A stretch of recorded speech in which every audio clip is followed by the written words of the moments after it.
श्रीवीरराघवगुरोः शुभवात्स्यवंशात् संस्कारपञ्चकमवाप्य हरिं प्रपन्नं श्रीवेङ्कटाग्रवरदार्यकृपात्तबोधं श्रीराजगोपगुरुवर्यमहं शयामि। श्रीरङ्गलक्ष्मणमुनीन्द्रकृपात्तचिह्नं श्रीवीरराघवगुरोत्तमलब्धसत्तं सद्वत्सवंशदलगं गुणसंविदाट्यं श्रीवेङ्कटं वरददेशिकमाश्रयामः। अद्भुतं यस्य विक्रान्तं भेदभीतिविशोधने अपरं निगमान्तार्यं प्रपद्ये वीरराघवं वात्स्यवेङ्कटकृष्णाय तनुजं रङ्गलक्ष्मणं रङ्गरामानुजमुनेः कृपापात्रं समाश्रये। श्रीमच्छ्रीरङ्गरामानुज करणाम्बोजभृङ्गायमान श्रीमद्वेदान्तरामानुजकरुणावाप्तवेदान्तयुग्मं तद्विन्यस्तद् आत्मरक्षाभरं मनकगुणं ब्रह्मणि श्रीनिवासे श्रीमच्छ्रीरङ्गरामानुजमुनिं परं संशये ज्ञानवार्ध्यम्। श्रीमान् वेङ्कटनाथार्यः कवितार्किककेसरी वेदान्ताचार्यवर्यो मे सन्निधत्तां सदा हृति। यो नित्यमच्युतपदाम्बुजयुग्मरुक्मव्यामोहदस्तदितराणि तृणाय मेने अस्मद्गुरोर्भगवतोऽस्य दयैकसिन्धोः रामानुजस्य चरणौ शरणं प्रपद्ये। लक्ष्मीनाथसमारम्भां नाथयामुनमध्यमाम् अस्मदाचार्यपर्यन्तां वन्दे गुरुपरम्पराम्। गुरुभ्यः तत्गुरुभ्यश्च नमो वाकमदीमहे प्रणीमहे च तत्राद्यौ दम्पती जगदाम्पती।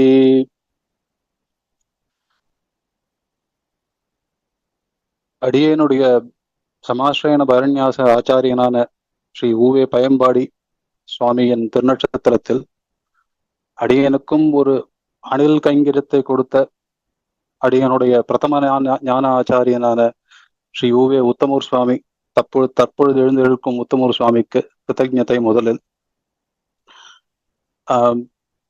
பயம்பாடி சுவாமி கிட்ட ரொம்ப பழகினதில்லை, ஆனா நிறைய வாட்டி சுவாமியை நேரவே சேவிச்சிருக்கேன். அவர் திருமாளிகைகளும் ஒரு வாட்டி நேர போய் சதாபிஷேகம் நினைக்கிறேன், நேர போய் அவரை சேவிச்சு ஏதோ 2 வார்த்தைகள் தெரியாம ஏதோ கேட்டேன். அவரும் ரொம்ப கிருப்பையா அடியனுக்கு சாதிச்சாச்சு.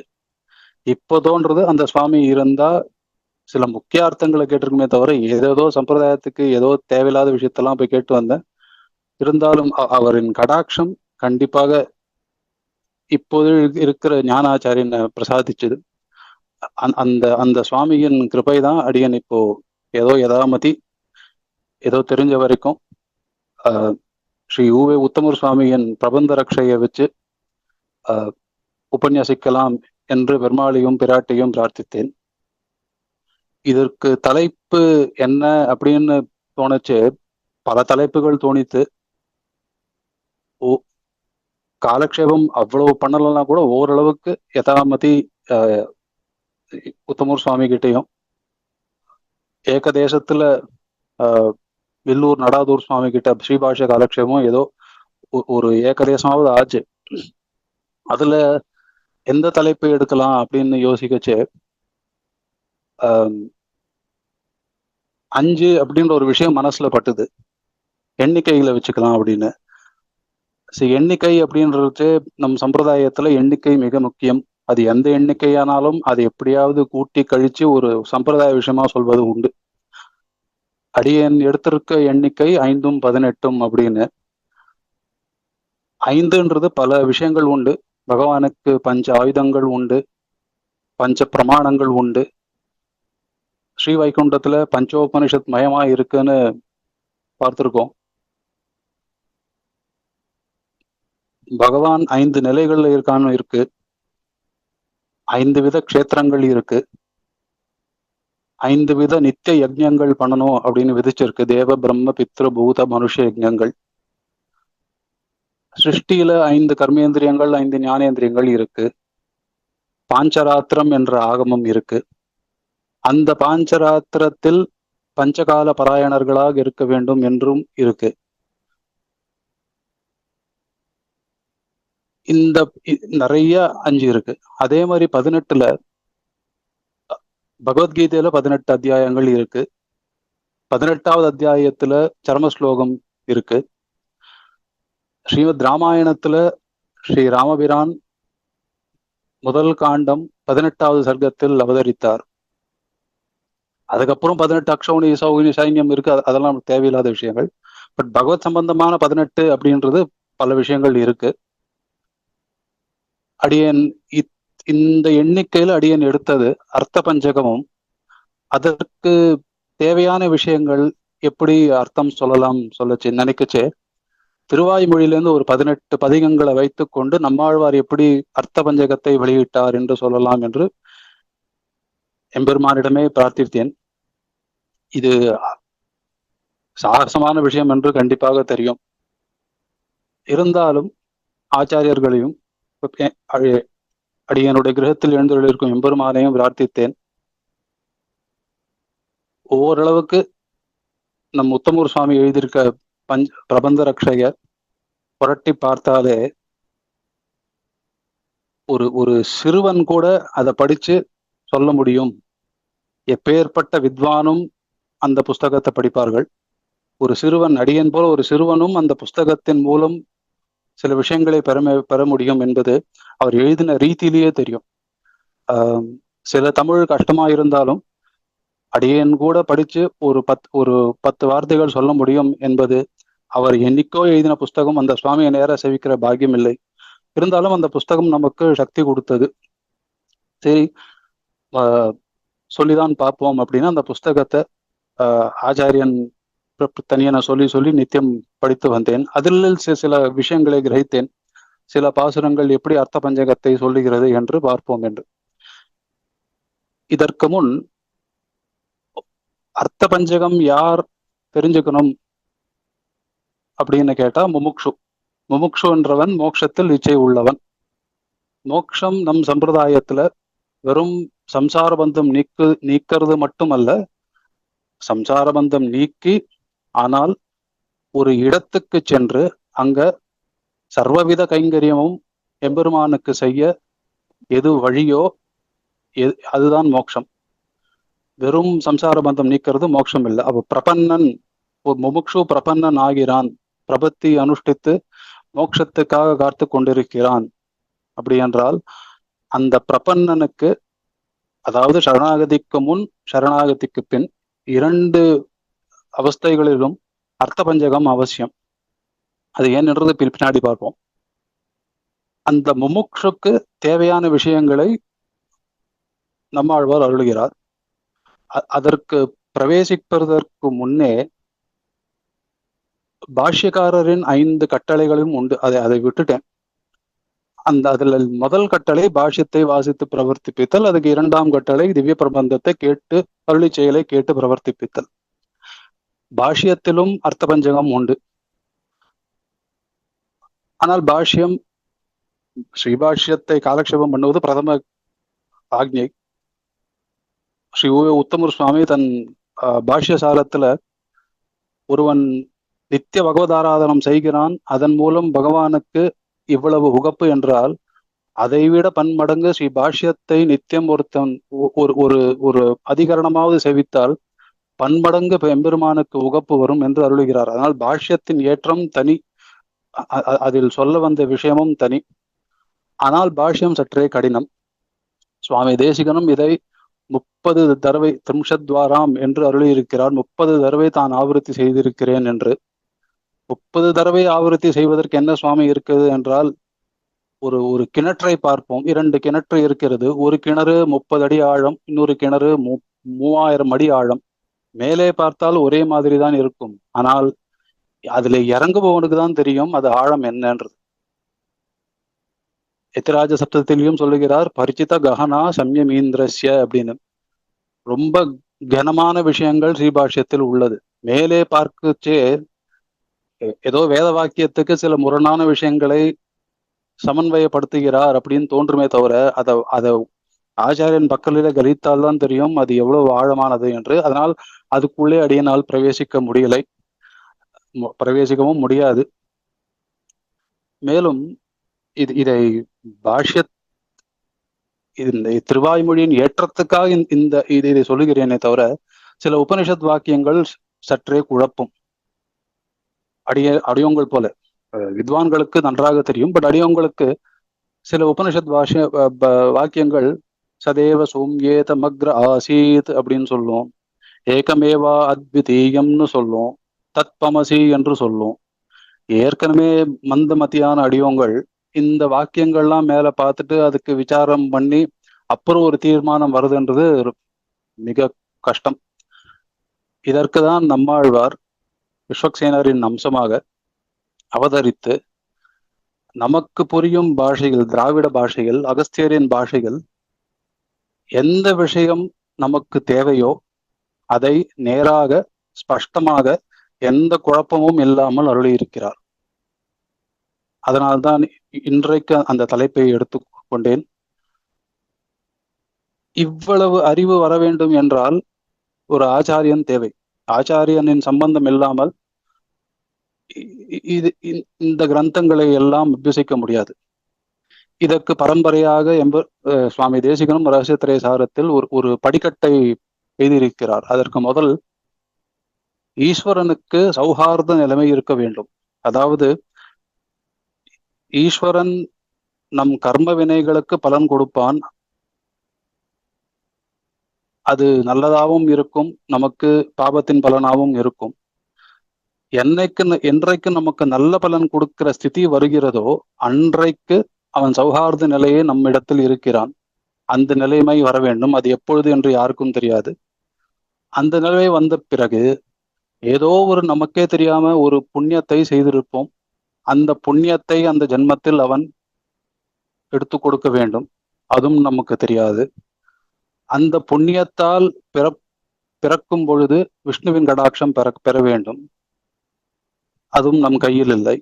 அதனால் வரும் அத்வேஷம், அதனால் வரும் ஆபிமுக்கியம், அவரை பார்த்தால் சந்தோஷ முகமாக இருக்க வேண்டும். அதனால் சாத்விகர்கள் நம்மிடையே வந்து சம்பாஷணம் செய்வார்கள். அதனால் சில விஷயங்கள் புரிந்து ஒரு ஆச்சாரியனை சேர்த்து வைக்கிறான் என்று ஒரு படிக்கட்டை எழுதியிருக்கிறார். இது எதுவும் நம் நம் வசத்தில் இல்லை. இது ஒன்றே போரும். எல்லா விஷயமும் அவன் அருள் இருந்தால்தான் நடக்கும். எந்த விஷயமும் நம்மால் நடத்தி வைக்க முடியாது என்று ஒரே ஒரு சின்ன விஷயம் நம் இடத்தில் கொடுத்திருக்கிறார், ஞானம். அதுவும் சங்குச்சித ஞானத்தை நம்மிடம் கொடுத்திருக்கிறார். அந்த சங்குச்சித ஞானத்தை வைத்துக்கொண்டு ஒரு ஆச்சாரியனையும் நம்மிடத்தில் அனுப்பி வைத்து அந்த ஆச்சாரியனை பற்றி நீ ஏறுகிறாயா என்று பார்க்கிறாரே தவிர அந்த ஆச்சாரிய பிராப்தி வரைக்கும் நம்மால் செய்யப்படும் விஷயம் எதுவும் இல்லை, எதுவும் செய்யவும் முடியாது. இந்த ஆச்சாரிய பரம்பரையை கொடுத்தது முதல் குணம். இந்த ஆச்சாரிய பரம்பரையில் லக்ஷ்மிநாத சமாரம்பம் என்று ஆரம்பிக்கிறோம். அதில் இருக்கும் முதல் பிரகிருதி லோகத்து சம்பந்தம் உடைய ஆச்சாரியன் சுவாமி நம்மாழ்வார், விஸ்வக்சேனரின் அம்சம். அந்த நம்மாழ்வார் மூலம் தத்வஹித புருஷார்த்தங்களை எம்பெருமான் பிரவர்த்திப்பித்தான். அதில் முக்கியமான பிரபந்தம் திருவாய்மொழி. திருவாய்மொழிக்கு பல ஏற்றங்கள் உண்டு. இந்த திருவாய்மொழியை எவன் ஆச்சாரியன் மூலம் அத்தியனம் பண்ணி அதற்கு உரைகள் மூலம் நன்கு அர்த்தங்களை தெரிந்து கொள்கிறானோ அவனை சர்வவேதி என்று அழைக்கிறார். ரகசியத்திரயத்தின் அர்த்தம் மூலமும் சர்வவேதி என்று அழைக்கிறார். சுவாமி நம்மாழ்வார் கூறும் திருவாய்மொழியை எவன் ஆச்சாரியன் மூலம் கிரகித்திருக்கிறானோ அவனையும் சர்வவேதி என்று அழைக்கிறார் நம் சுவாமி உத்தமூர் சுவாமி.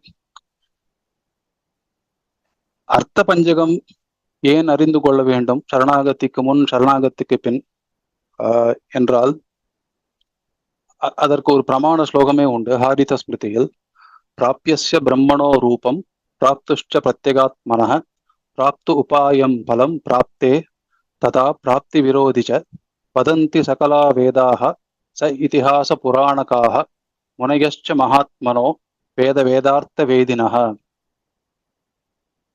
ஒருவன் கிட்டே உன் வாழ்நாளில் உனக்கு என்ன நோக்கு என்று கேட்டால் ஒருத்தன் சொல்லுவான் எனக்கு நிறைய பணம் சம்பாதிக்கணும், ஒருத்தன் சொல்லுவான் சொந்த வீடு கட்டணும், இன்னொருத்தன் சொல்லுவான் எனக்கு பல ஐஸ்வர்யங்கள் வேண்டும், விட்ட ஐஸ்வர்யத்தை மீட்க வேண்டும், சாதாரணமாக சொல்லுவார்கள். ஆனால் இந்த ஸ்லோகம் சொல்லுகிறது முமுக்ஷு அப்படின்னு ஒரு படி எடுத்து வைக்கணும்னா இந்த 5 விஷயத்த நன்னா தெரிஞ்சுக்கணும். முதல்ல பிரம்மம் யாரு, அந்த பிரம்மத்தை தான் போய் அடைய வேண்டும் என்பதை தெரிந்து கொள்ள வேண்டும். அந்த பிரம்மத்தை அடையும் நாம் யார், அதை பற்றி தெரிந்து கொள்ள வேண்டும். அடைய வேண்டும் என்றால் வழி தேவை, அதற்கு உபாயம் என்னென்று தெரிந்து கொள்ள வேண்டும். உபாயம் அப்படி இருந்ததுன்னா அதுக்கு விரோதின்றது ஒண்ணு இருக்கும், அது என்னவென்று தெரிந்து கொள்ள வேண்டும். அதான் மிக மிக முக்கியம். அந்த உபாயத்தை அனுஷ்டித்த பிறகு அந்த பலன் வரச்சே அந்த பலத்தின் சொரூபம் என்ன அப்படின்றதையும் தெரிஞ்சு கொள்ள வேண்டும். இந்த 5 விஷயங்கள் முமுட்சுவா இருக்கவன் தெரிந்து கொண்டே தீர வேண்டும். இது தெரியவில்லை ஆகில் சிரமம் தான். அது எப்படின்றத பின்னாடி எப்படி நம்மாழ்வார் சொல்றது பின்னாடி பார்ப்போம். நம்மாழ்வார் தனியன் அனுசந்தானம் பண்ணிட்டு ஆரம்பிப்போம். பக்தாமிருதம் விஸ்வ ஜனானுமோதனம் சர்வார்த்ததம் ஸ்ரீ ஷடகோப வாங்மயம் சஹசிர சாகோபனிஷத் சமாகமம் நமாமியகம் திராவிட வேத சாகரம். இதற்கு கடைசி தமிழ் பாசுரம் இதே அர்த்த பஞ்சகத்தை சொல்லுகிறது. ஸ்ரீ பராசர பட்டர் அருளியனது. மிக்க இறைநிலையும் மெய்யாலையும் தக்க நெறியும் தடையாகித் தொக்கியலும் ஊழ்வினையும் வாழ்வினையும் மோதும் குருகையர்கோன் யாழின் இசை வேதத்தியல். இந்த தனியன்ல அர்த்த பஞ்சகமும் சொல்றார். அதே சமயம் சம்ஸ்கிருத ஸ்லோகத்தோட ஒப்பிட்டு பார்த்தா சில முக்கியமான விஷயங்களையும் எடுத்து சொல்றார். மிக்க இறை நிலையும், மிக்க அப்படின்ற ஒரு சப்தத்தை யூஸ் பண்ணியிருக்கார். மிக்க அப்படி என்றால் உன்னை விட மிக்க என்று அர்த்தம். அவர் உன்னை விட தனித்து விளங்குபவர் என்று அர்த்தம். உன்னை விட மேம்பட்டவர் என்று அர்த்தம். இந்த விஷயம் சம்ஸ்கிருத ஸ்லோகத்தில் நேரடியாக இல்லை. மெய்யாம் உயிர் நிலையும், மெய் அப்படின்ற ஒரு பதத்தை பிரயோகிச்சிருக்கார். இதை ஏன் மெய் அப்படின்னு சொல்றாருன்னா, மற்ற மதங்கள்ல ஜீவாத்மா என்பது பொய் என்பது அவர்களுடைய சித்தாந்தம். அதை நேராகவே இந்த தனியன் மூலம் கண்டிக்கிறார். மெய்யாம் உயிர் நிலையும் என்று. தக்க நெறி, அந்த உயிர் நிலைக்கு தக்க நெறி எது என்று தேவை. இந்த நெறி பலனை கொடுக்காம இருக்கிறதுக்கு பல தடைகள் உண்டு. அது என்ன என்பதை தடையாகி தொக்கியலும் ஊழ்வினையும். வேற எதுவுமே இல்லை, நம் செஞ்ச கர்மங்கள் தான் நமக்கு வினை. இந்த வினை போக்கியாச்சுன்னா வாழ்வினை வரும், அதாவது பலன் வரும், ஸ்ரீ வைகுண்ட பிராப்தி வரும். இப்படி ஓதும் குறுகையர்கோன் யாழின் இசை வேதத்தியல். இசை வேதத்தியல் அப்படின்றதுனாலேயே சாம வேதத்துக்கு சமானம் என்று இந்த தனியன் கூறுகிறது. திருவாய்மொழியின் பெருமை பலது இருக்கு. அதுல ஒன்னே ஒண்ணு அடியன் விண்ணப்பிக்கிறேன். இது சுவாமி தேசிகன் தமிழோபனிஷத் தாத்பரிய ரத்னாவளியின் முதல் ஸ்லோகத்தில் முதல் வார்த்தை சாரஸ்வதானாம். இதன் மூலம் என்ன சொல்கிறார் என்றால், வியாச பராசர பிரபந்தங்களை காட்டிலும் மேன்மை பொருந்தியதாய், அதாவது வடமொழியில் இருக்கும் வேதாந்தங்களும் பிரம்மசூத்திரங்களும் சாரம் என்றால் இது சாரம் சாரஸ்வதானாம், அதற்கும் மேம்பட்டது. அடியனும் ஓரளவுக்கு ஸ்ரீ பாஷ்ய காலட்சேபம் இருக்கிறதுனால இது சண்டைக்கு தேவையான விஷயம் இல்லை. சொல்ல வந்தது என்னவென்றால், ஒவ்வொரு பத்தியத்திலும் நம் எம்பெருமான விஷயம் இல்லாமல் இருக்கவே இருக்காது. அதே வேதாந்தத்துல முன்னையே சொன்ன மாதிரி குழப்பமான விஷயங்கள் நிறைய இருக்கும். ஆனா திருவாய்மொழி நேரவே சொல்லும், குழப்பம் இல்லாம சொல்லும். எது நம்ம ஒரு முமுட்சுக்கு தேவையோ அதை மட்டுமே சொல்லுமே தவிர மற்ற சர்ச்சைகளுக்குள்ள திருவாய்மொழி நுழையாது. அதனால்தான் சாரஸ்வதானாம் என்று சுவாமி தேசிகன் அருளுகிறார். இதற்கு பல ஏற்றங்கள் உண்டு. இதை சொல்லுவாகில் நாழி கடந்தே போகும். சுவாமி தேசிகன் இதையே சுவாமி தேசிகனுக்கு ஸ்ரீ ரங்கநாதன் உபய வேதாந்தாச்சாரியார் என்று விருது அளித்தார். ஆனால் சுவாமி தேசிகன் தமிழ் மறைக்கு சற்றே சாய்ந்தார் என்பது அவரே தெரிவிக்கிறார். செய்ய தமிழ் மாலைகள் நாம் தெளிய ஓதி தெளியாத மறை நிலங்கள் தெளிகின்றோமே. இந்த வாக்கியம் ஒன்றே போரும், ஏன் வடமொழி வேதாந்தத்தை விட திராவிட வேதாந்தம் உயர்ந்தது என்று. அதற்காக வடமொழி வேதாந்தத்தை விட வேண்டும் என்பது அர்த்தமல்ல. இது உபய வேதாந்த சம்பிரதாயம் என்றால், ஆனா அந்த வடமொழி வேதாந்தத்தை நன்கு புரிவதற்கு திராவிட வேதாந்தம் இன்றியமையாதவை. பாஷ்யக்காரர் தன் பாஷ்யத்தில் பல இடங்களில் திருவாய்மொழி அடியொற்றிதான் அர்த்தம் செய்திருக்கிறார் என்பது மிக ஸ்பஷ்டம். சரணாகதிக்கு முன் சரணாகதிக்கு பின் அர்த்த பஞ்சகம் ஏன் தேவை? சரணாகதிக்கு முன் தெரிகிறது, இந்த 5 விஷயங்கள் தெரிஞ்சாதான் முமுட்சு ஆக முடியும். முமுட்சு தான் சரணாகதி அனுஷ்டிப்பான். சரி, அதான் சரணாகதி ஆகிவிட்டது, இனிமேல் என்ன? எதுக்கு அர்த்த பஞ்சகத்தை எல்லாம் நித்தியம் அபியசிக்க வேண்டும்? இதற்கு ஒரு திருஷ்டாந்தம் சிறிதளவு சொல்லிவிட்டு அடியேன் போகிறேன். திவ்ய தேச யாத்திரை பலரும் செய்வார்கள். அடியேன் திருமலை யாத்திரையை எடுத்துக்கொள்கிறேன். திருமலை யாத்திரை செய்ய வேண்டும் என்றால் எதற்காக செய்ய வேண்டும் என்பது தெரிய வேண்டும். வழி என்னன்றது தெரிய வேண்டும். அந்த வழியில் போகும்போது தடைகள் என்ன என்று தெரிய வேண்டும். திருமலையை அடைந்து விட்ட பிறகு அங்க போய் என்ன செய்ய வேண்டும் என்று தெரிய வேண்டும். இதெல்லாம் தெரிந்தால்தான் அந்த திருமலை யாத்திரை பூர்த்தியாகும். சரணாகதி ஆகிவிட்டது, இனிமே பகவான் பார்த்திருப்பான், நமக்கு ஏதும் இல்லை என்பது சரிதான். ஆனாலும் ஆச்சாரியர்கள் சற்றே ஜாகிரதைப்படுத்துகிறார்கள். ஏனால் இது ஹாஸ்யமான விஷயம்தான், ஆனாலும் இது சிந்தனைக்கு உட்பட்ட விஷயம். சரணாகதி ஆகிவிட்டது என்றால் ஏதோ சுக்ருத் இருந்தது, அதனால் பகவான் அந்த அந்த விஷயத்தை இந்த இந்த ஜென்மத்தில் புகுந்து நமக்கு ஒரு ஆச்சாரியனை பிராப்தித்தான் என்பது சரி. அதே போல் ஒரு துஷ்கிருத்து அடுத்த நாளே சரணாகதியை இல்லை என்பதற்கு எந்த சான்றிதழும் கிடையாது. அவன் சுதந்திரன். சரணாகதி கண்டிப்பா பலன் கொடுப்பான், சந்தேகமே இல்லை. ஆனாலும் பாஷ்யக்காரர் ஒரு விஷயத்தை ஸ்பஷ்டமாக கத்தியத்தில் சொல்லுகிறார், அசஹ்யாபச்சார என்று. அந்த அசஹ்யாபச்சார நுழையாமல் இருக்கைக்காக தான் நம் ஆச்சாரியர்கள் இந்த அர்த்த பஞ்சகத்தை சரணாகதிக்கு ஆன பின்பும் அனுசந்திக்க வேண்டும் என்று வருத்துகிறார்கள். அதனால் சரணாகதி ஆனவன் அர்த்த பஞ்சகத்தை நினைக்க வேண்டாம் என்பது அர்த்தம் அல்ல. முன்னவே சொன்ன மாதிரி பாஷ்யத்திலும் இந்த அர்த்த பஞ்சகம் உண்டு. அதை பத்தி இப்போதைக்கு விண்ணப்பிக்கிறதா இல்லை. விஷயத்துக்குள்ளே பிரவேசிக்கிறேன். முதலில் பரஸ்வரூபம். இந்த பரஸ்வரூபத்தை விண்ணப்பம் செய்யும் 4 திருவாய்மொழிகள் அடியேன் ஓரளவுக்கு வாசிச்சதில், அடியேன் கேட்டதில் இருந்து எடுத்துக்கொள்கிறேன். 1000 திருவாய்மொழிகளும் அர்த்த பஞ்சகத்தையே தான் சொல்லும். அதிலே ஒவ்வொரு திருவாய்மொழியும் பல விஷயங்களை சொல்லும். அதனால் இவ்வளவுதான் என்ற அர்த்தம் இல்லை. இந்த இந்த 18 அப்படின்ற தலைப்புக்காக அடியேன் 18 பதிகங்களை எடுத்துக்கொள்கிறேன். அதில் சில முக்கியமான பதிகங்களை நம் உத்தமர் சுவாமி அவரின் வியாக்கியானத்தை கொண்டு ஓரளவுக்கு அடியேன் விண்ணப்பிக்கிறேன்.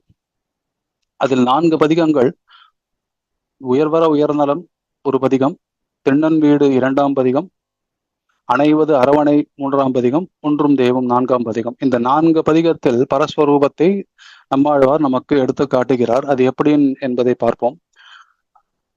நாளைக்கு உயர்வர உயர்ந்தலும் என்று பார்த்தேன், அதனால் அடியன் ரொம்ப பிரவேசிக்கல. இருந்தாலும் பரஸ்வரூபம் என்ற விஷயத்தில் எப்படி இருக்கு என்பதை மட்டும் பார்ப்போம். உயர்வர உயர்ந்தலம் உடையவன் யவனவன், மயர்வர மதிநலம் மருளினன் யவனவன், அயர்வரும் அமரர்கள் அதிபதியவனவன், துயரரு சுடரடி தொழுதி எழியன் மனனே. இந்த பாசுரத்தின் அர்த்தம் உத்தமர் சுவாமியோட வியாக்கியானத்தை பார்த்தால் பல நாட்கள் போகும். அதிலிருந்து முக்கியமான விஷயத்தை மட்டும் விண்ணப்பிக்கிறேன். இதில் ஸ்ரீயப்பதித்வம் முதல் ஸ்வரூபமாக சுவாமி நம்மாழ்வார் எடுத்துரைக்கிறார். ஸ்ரீயப்பதித்வம் பரஸ்வரூபத்தின் முதல் விஷயம். அமலநாதி பிரான்லையும் அ உ ம அப்படின்னு அந்த வரிசையில எழுதியிருப்பார் திருப்பானாழ்வார். அதே இங்க நம்மாழ்வார் உ ம அ உயர்வர மயர்வர அயர்வரன்னு எழுதியிருப்பார். இந்த பேதத்துக்கு காரணம் உ என்பது ஸ்ரீயை குறிக்கும். அந்த ஸ்ரீயப்பதித்வம் தான் முதல் ஸ்வரூபம் என்பது உணர்த்துவதற்காக உயர்வர, இவர் மாத்தியும் எழுதிருக்கலாம், அயர்வரும் அமரர்கள்னு ஆரம்பிச்சிருக்கலாம். ஆனா அப்படி ஆரம்பிக்கல, உயர்வரன்னு ஆரம்பிச்சதுனால முதல்ல ஸ்ரீயப்பதித்துவத்தை சொல்லுகிறார். அது தயாதேவி, ஸ்ரீதேவி, அனைத்து தேவிமார்களையும் குறிக்கும். தன்னை விட மேம்பட்ட குணங்கள் உடைய தத்துவம் எல்லாமை உயர்வு அற உயர் நலம் உடையவன். அதையும் இதன் வழி சொல்லுகிறார். பகவான் என்று சொன்னால் 6 குணங்கள் பிரதானம். ஞானபல ஐஸ்வர்ய வீர சக்தி தேஜஸ். உயர் நலம் என்றால் இதுதான். பரஸ்வரூபம் பகவானாக இருக்க வேண்டும்.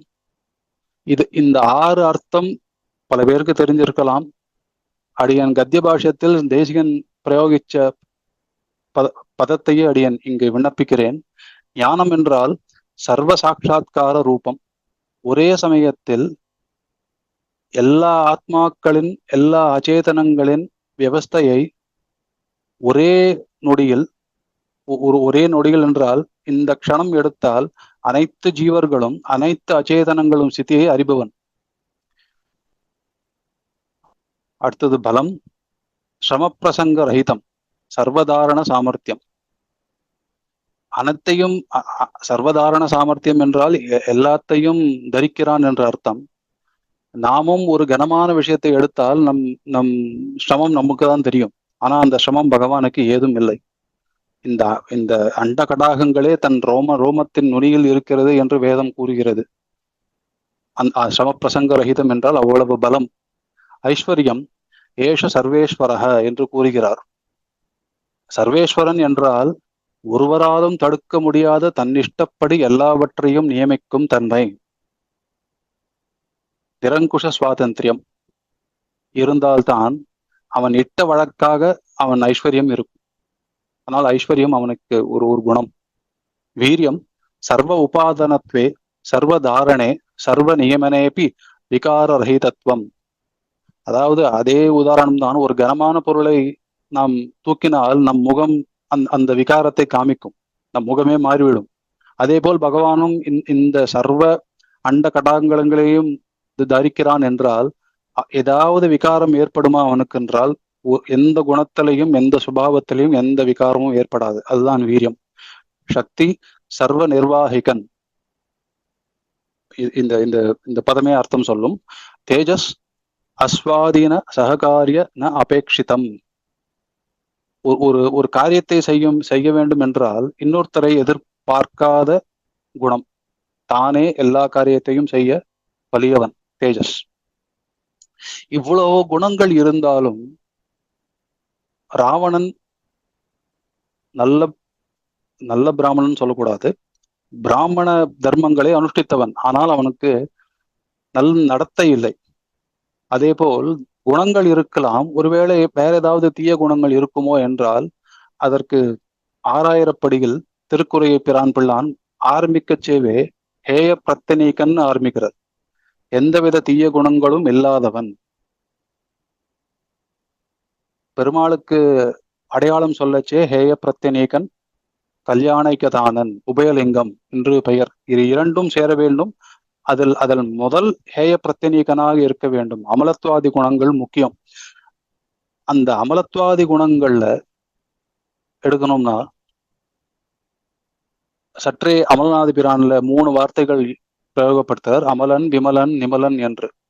அமலன் என்றால் தன்னை அண்டியவர்களுக்கு, அதாவது சரணாகதர்களுக்கு மோட்சம் அளிப்பவன் என்று அர்த்தம். அது எப்படி அமலன் ஆகும் என்றால், அதாவது நம்முடைய பாபங்களை கழிக்கிறான் என்று அர்த்தம். அதனால் அமலன் நம்முடைய மலத்தை கழிக்கிறான் என்று அர்த்தம். இதனால் அவனுக்கு ஏதாவது தோஷம் தட்டுமோ என்றால் அதற்கு விமலன் என்று சொல்லுகிறார். அந்த பாப்பம் அவனை சேருமோ என்றால் அவனை சேராது. நிமலன் என்ற அடுத்த பதம். நிமலன் என்றால் நம்போல் நீச்சவர்களுக்கு ஈஸ்வர சுபாவத்தை காட்டினால் நம்மால் நெருங்க முடியாது. அவன் ஈஸ்வரன் அப்படின்னு இருந்தா ராமர் ராமாவதாரத்துக்கும் கிருஷ்ணாவதாரத்துக்கும் இதான் வித்தியாசம். ராமர் ராஜாவா இருந்தார், சக்கரவர்த்தி திருமகனா இருந்தார், கிட்ட நெருங்க முடியாது அவ்வளவு சுலபமா. அதே கிருஷ்ணர் நம் கிரகத்து குழந்தையா இருந்தார், எப்ப வேணா கிட்ட நெருங்கலாம். ஈஸ்வர சுபாவத்தோட இருந்தால் அவர் கிட்ட நெருங்க முடியாது. அதை மறைத்து கொண்டு நம்ம அவர்கிட்ட போகும்படி இருக்கும் தன்மை நிமலன். இதுக்கு உதாரணம் சுவாமி தேசிகன் எடுக்கிறார். குறும்பருத்த நம்பி திருமலையில் இருக்கும் குறும்பருத்த நம்பியின் உதாரணத்தை எடுக்கிறார். அதை சொல்ல ஆரம்பிச்சது நாழியாகும், அதனால அதை சொல்லல. அது நிமலன். அமலத்வாதி குணங்கள்னா அமலனா இருக்கணும், விமலனா இருக்கணும், நிமலனா இருக்கணும் என்று அர்த்தம். அடுத்தது அயர்வரும் அமரர்கள் அதிபதி அவனவன் மயர்வரும் மதிநலம். மயர்வரும் மதிநலம்னா மயர்வரும் அஜ்ஞானம் தட்டாத மதிநலம் அருளும் எம்பெருமான். மதி என்றால் ஞானம், நலம் என்றால் பரபக்தி என்று பிரபந்த ரட்சையில் இருக்கிறது. பக்தியோகம் என்று எடுக்கலாம், அல்லது சரணாகதிக்கு பின் பரபக்தியை புருஷார்த்தமாக பிரார்த்திப்பது என்பதும் எடுத்துக்கலாம். அது அது அது அந்தந்த ஜீவன் முமுட்சுவின் பொறுத்து. இதற்கு சற்றே உள்ளே போனால் மதிநலத்துக்கு பிரம்ம சப்தம் என்னும் சுவாமி எடுக்கிறார். பிரம்ம என்றால் பிறரையும் தனக்கொத்த பெருமை உள்ளவராக்கை அப்படின்னு அந்த வார்த்தையை பிரயோகப்படுத்துறார். ஆச்சாரியனை பிரசாதித்து அவர் மூலமாக ஸ்ரீ வைகுண்டத்தை அடைவித்து தனக்கு ஈடான குணாஷ்டக ஆவிர்வாவத்தை அருள்வான் என்று அர்த்தம். குணாஷ்டக ஆவிர்வாவம் என்பது அபகத பாப்மா விஜரக விமிருத்யு விஷோக விஜிகத்சக அபிபாசக சத்தியசாமக சத்தியசங்கல்பக. அபகத பாப்மா பாபம் தட்டாதவன், விஜரக மூப்பு இல்லாதவன், விமிருத்யு மரணமில்லாதவன், விஷோக துக்கமில்லாதவன், விஜிகத்சக பசி இல்லாதவன், அபிபாசக தாகமில்லாதவன், சத்தியகாமக எந்த பொருளை அடைய வேண்டும் என்று நினைக்கிறானோ அந்த பொருளை அடைந்தே தீருவான், சத்தியசங்கல்ப அவன் நினைப்பதை எதுவும் தடுக்க முடியாது. இந்த குணாஷ்டகம் எம்பெருமானுக்கும் உண்டு. மயர்வர மதிநலம் அருளினன் இந்த ஜீவன் ஸ்ரீவைகுண்டத்தை அடையும் போது விரஜாநதியை தாண்டி அமானவன் கரஸ்பர்ஷன் ஆன உடனே இந்த குணாஷ்டக ஆவிர்பாவம் நடக்கிறது என்று பிரசித்தம். இந்த குணாஷ்டக ஆவிர்பாவம் எப்படி நடக்கிறது அப்படின்றதா இங்க நம்மாழ்வார் சொல்றார். மதிநலம் அருளினன், அவர் அருள்னால்தான் அதுவும் நடக்கிறதே தவிர அவர் அருள் இல்லாம வெறும் ரஜாநதி தாண்டினால் நடக்கிறது என்று அர்த்தம் இல்லை. அடுத்தது அயர்வரும் அமரர்கள், மறதி இல்லாத நித்தியசூரிகள். இது ஏன் நித்தியசூரிகள்? அமரர்கள்னா இந்திரன் இருக்கலாமே அப்படின்னா இங்க அயர்வரும் அப்படின்றார். மறதி இருக்கக்கூடாது. எந்த மறதினா பரபிரம்மம் யாரு அப்படின்ற மறதி இல்லாம இருக்கிறவா. ஒரே ஒரு உதாரணம், கோவிந்த பட்டாபிஷேகம் கிருஷ்ணாவதாரத்துல இந்திரன் என்ன பண்ணான்றது தெரியும். பரபிரம்மத்தை மறந்து தான் பரபிரம்மம் போல் நடந்து கொண்டான். அவர்களுக்கு மறதி உண்டு. அதனால்தான் அயர்வரும் அமரர்கள் அதிபதி என்றால் நித்தியசூரிகளின் அதிபதி என்று அர்த்தம். அதிபதி என்று சொன்னாலேயே இந்த ஜீவாத்ம வர்க்கத்தின் தனிப்பட்டவன் என்றும் அர்த்தம். அடுத்த அடி துயரறு சுடரடி. இதற்கு அர்த்தம் நிறைய. முக்கியமான அர்த்தம் துயரற்ற அடி என்று நம் சுவாமி வியாக்கியானம் அருளுகிறார். இதற்கு பல சர்ச்சைகள் உண்டு, அதற்குள் நாம் போக வேண்டாம். ஆனால் உண்மையான அர்த்தம் துயரற்ற சுடரடி. இதைதான் சுவாமி தேசிகனும் கலக்கமில்லா வகை நின்ற என்று அருளினான். தொழுது அந்த திருவடியை சேவித்தால், அஞ்சலிபத்தனம் செய்தால், அதாவது சரணாகதி செய்தால் எழலாம். சர்வதேச சர்வகால சர்வ அவஸ்தையிலும் அவனுக்கு கைங்கரிய பிராப்தி ஏற்படும் என்று தன் மனத்துக்கு சொல்கிறார் சுவாமி நம்மாழ்வார். மனமேன்னு சொல்லாம மனனே. இதற்கு சுவாமி நிறைய அர்த்தம் எழுதியிருக்கார். அதுல முக்கியமான அர்த்தம், எப்பொழுதும் உன் திவ்யமங்கள விக்கிரகத்தை நினைக்க வேண்டும் என்று மனதை பிரார்த்திக்கிறார். மனம் இசைகள்லாம் எதுவுமே நடக்காது. அதனால முதல்ல தன் மனத்துக்கு பிரார்த்திக்கிறார், மனனே என்று. இதில் சுடரடி என்பதற்கு சுடர் எம்பெருமான் பரமாத்மா.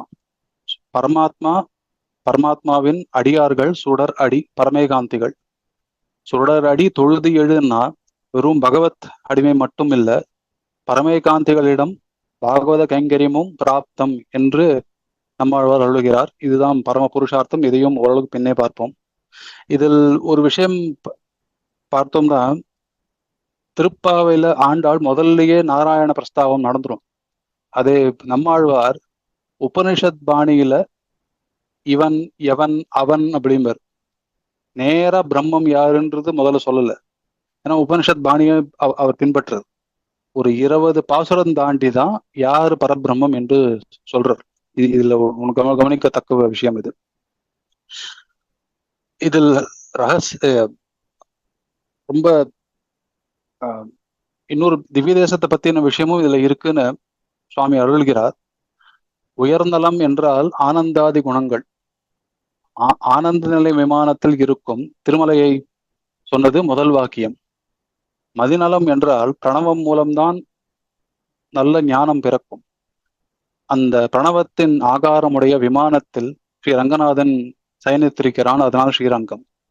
அமரர்கள் அதிபதி எல்லோருக்குமே பிரசித்தம் தேவாதிராஜன். ஆனால் சுவாமி தேசிகனுக்கு சற்றே தேவாதிராஜன் பக்கலில் ஒரு சார்பு உண்டு. சற்றே இல்லை, நிறையவே சார்பு உண்டு. பிரதம சதகே வீக்ஷ வரதம் என்று நேராக சொல்லிவிட்டார். இது அந்த திவ்ய தேசம் இந்த திவ்ய தேசம் என்றெல்லாம் கிடையாது, இது தேவாதிராஜன் மட்டும்தான் என்று. எப்படி என்று கேட்டால், உயர்நலம் உடையவன்னா, உயர்நலம் ஸ்ரீ என்று பார்த்தோம். அந்த ஸ்ரீ வேதத்துல மகாதேவியைச்ச வித்மகேன்னு முதல்ல ஆரம்பிக்கும். இந்த மகாதேவி பெருந்தேவி தாயார் தான். மயர்வர மதிநலம் அருளினன்னு நேரவே சொல்லிட்டார் அருளாள பெருமாள் என்று. அயர்வரும் அமரர்கள் தேவாதிராஜன். துயரறு சுடரடி எங்க தேவாதிராஜன் வந்தார்னா, அவருக்கு செல்வர் பிரணதார்த்தி ஹரவரதன் என்று பெயர். பிரணதர்களின் ஆர்த்தியை ஹர போக்கும் அவன் என்று பெயர். ஆனால் 4 வரிகளிலும் வரதனைத்தான் சொல்கிறார் என்று சுவாமி தேசிகன் அபிப்பிராயம். இது நல்ல சாரமான விஷயம். இதற்கு மேல் இந்த 4 வரிகளும் இதன் விரிவு மொத்த ஸ்ரீபாஷ்யம் அப்படின்னு உத்தமூர் சுவாமி பிரபந்த ரக்ஷைகள் ரொம்ப விரிவாக சொல்கிறார். அதை அடிய நீங்க விண்ணப்பிக்கவில்லை, ஏன்னா நேரம் கம்மியா இருக்கு.